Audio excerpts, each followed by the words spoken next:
ఒక చిన్న పందెం, ఆ పందెం ఇద్దరు అక్కా చెల్లెల జీవితాన్ని మార్చింది. ఒకరు ఆ పందెం వల్ల బానిసైతే ఇంకొకరు నాగుల ప్రపంచానికి రాణిగా వెలుగొందారు. ఏమిటా పందెం? ఎవరా అక్క చెల్లెళ్ళు? తెలుసుకోవాలనుందా? ఈ వీడియోని చివరి వరకు స్కిప్ చేయకుండా చూడండి. పూర్వకాలంలో కశ్యప్ మహాముని అనే ఒక మహాముని ఉండేవాడు. అతనికి ఇద్దరు భార్యలు ఉండేవారు. ఒకరు వినత, రెండు కద్రువ. అయితే ఒకరోజు ఆ మహర్షి వారి దగ్గరకు వచ్చి మీకు ఏం వరం కావాలో కోరుకోండి అని అడుగుతాడు. అప్పుడు కద్రువ ఏం చెప్తుందంటే, నాకు 1000 మంది సంతానం కావాలి అని కోరుకుంటుంది. వినత కూడా కోరుకుంటుంది, కానీ 1000 మంది సంతానం నాకు అవసరం లేదు, ఇద్దరు చాలు, కానీ చాలా శక్తివంతమైన వారు కావాలి అని ఆ మునిని కోరుకుంటుంది. ఆ ముని వారికి వరాన్ని ఇస్తూ తదాస్తు అని ఆశీర్వదించి తపస్సు చేయడానికి వెళ్ళిపోతాడు. 1 సంవత్సర కాలంలో కద్రువకు 1000 గుడ్లు పుడతాయి. అలాగే వినతకు కూడా 2 గుడ్లు పుడతాయి. అయితే ఈ 1000 గుడ్లు పగిలి 1000 నాగులు బయటకు వస్తాయి. కానీ వినత గుడ్లు పగలకపోవడంతో ఆశ్చర్యానికి లోనై వినత ఒక గుడ్డును పగలగొడుతుంది. అందులోంచి అత్యంత శక్తివంతమైన అరుణ అనే వ్యక్తి బయటకు వస్తాడు. అప్పుడు వచ్చి కోపంతో ఆయన, నేను ఇంకా పూర్తిగా తయారవ్వక ముందే నువ్వు నన్ను పగలగొట్టావు తల్లి, ఇలా చేస్తే నీకు దాస్యం నుంచి ఎవరూ విముక్తి కలిగించలేరు అని బెదిరించి సూర్యునికి రథంగా ఆయన వెళ్ళిపోతాడు. అనవసరంగా చేసిన తప్పుకు వినత బాధపడుతూ కూర్చుంటుంది. ఒకానొక సమయంలో వినత, కద్రువ ఇద్దరు కలిసి తోటలోకి వెళ్తారు.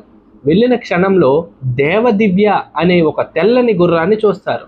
అయితే వినత ఆ గుర్రం మొత్తం తెల్లగానే ఉంది అని అనేసి చెప్తుంది. దానికి కద్రువ ఒప్పుకోక, లేదు గుర్రం తెల్లగానే ఉంది కానీ తోక మాత్రం నల్లగా ఉంది అని అంటుంది. ఆ విషయాన్ని గమనించని వినత వెంటనే లేదు లేదు తోక కూడా తెల్లగానే ఉంది అని వాదిస్తుంది. దానికి ఒప్పుకొని కద్రువ వాళ్ళ కుమారులైనటువంటి నాగులకు చెప్పి తోకను చుట్టుకొని ఉండమని చెప్తుంది. దీంతో నాగులు వెళ్ళి తోకను చుట్టుకోగా ఆ తోక నల్లగా కనిపించేసరికి, నువ్వు పందెంలో ఓడిపోయావు కాబట్టి నాకు దాసిగా నువ్వు ఉండాల్సిందే అని అనేసి వినతను దాసిగా చేసుకుంటుంది. అనవసరంగా పందెం వేసి బాధపడుతున్నానే అని వినత రోజు బాధపడుతూ ఉంటుంది. అయితే అనుకోకుండా ఒకరోజు 2వ గుడ్డు నుంచి గరుత్మంతుడు బయటకు వస్తాడు. అయితే బయటికి రాగానే తల్లి యొక్క దాస్య భాగాన్ని చూసి చాలా బాధపడతాడు. ఎలా అయినా తల్లిని దాస్యం నుంచి విముక్తి చేయాలని నాగుల దగ్గరకు వెళ్ళి, ఏం చేస్తే నా తల్లిని దాస్యం నుంచి విముక్తుల్ని చేస్తారు మీరు అని అనేసి అడుగుతాడు. అడిగిన వెంటనే నాగులు ఒకటే సమాధానం చెప్తాయి, దేవలోకంలో ఉన్న అమృతాన్ని నువ్వు మాకు తీసుకొని తెచ్చి ఇస్తే ఖచ్చితంగా నీ తల్లిని దాస్యం నుంచి విముక్తులం మేం చేస్తామని అనేసి మాట ఇస్తాయి. ఆ మాట విన్న గరుత్మంతుడు సరే ఇప్పుడే బయలుదేరతాను అని చెప్తాడు. ఆ మాటకు నాగులు ఒప్పుకోక, మేము కూడా నీతో పాటు వస్తామని చెప్పి గరుత్మంతుడి వీపు పైన ఎక్కి కూర్చుంటాయి. ఈ విషయాన్ని గమనించిన గరుత్మంతుడు వెంటనే ఒక్కసారిగా వాయువేగంతో ఆకాశంలోనికి పయనిస్తాడు. ఆ వేగానికే సగం నాగులు కింద పడిపోతాయి.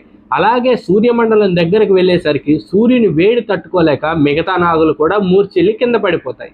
ఈ విషయాన్ని గరుత్మంతుడు గమనించి నెమ్మదిగా దేవలోకం చేరుకుంటాడు. దేవలోకం చేరుకున్న తర్వాత దేవతలతో ఫైట్ చేసి మరీ అమృతాన్ని తీసుకొని వచ్చి నాగులకి అప్పచెప్పి తన తల్లిని దాస్యం నుంచి రక్షిస్తాడు. అయితే దేవలోకంలో దేవతలతో ఫైట్ చేసినందువల్ల విష్ణుమూర్తి అతన్ని మెచ్చుకొని అతని వాహనంగా గరుత్మంతుడిని నియమించుకుంటాడు. ఈ వీడియో మీకు నచ్చినట్టయితే లైక్ చేయండి. మరిన్ని ఇంట్రెస్టింగ్ వీడియోస్ కోసం మన వీకెండ్ డిలైట్ ఛానల్ని సబ్స్క్రైబ్ చేసుకోండి.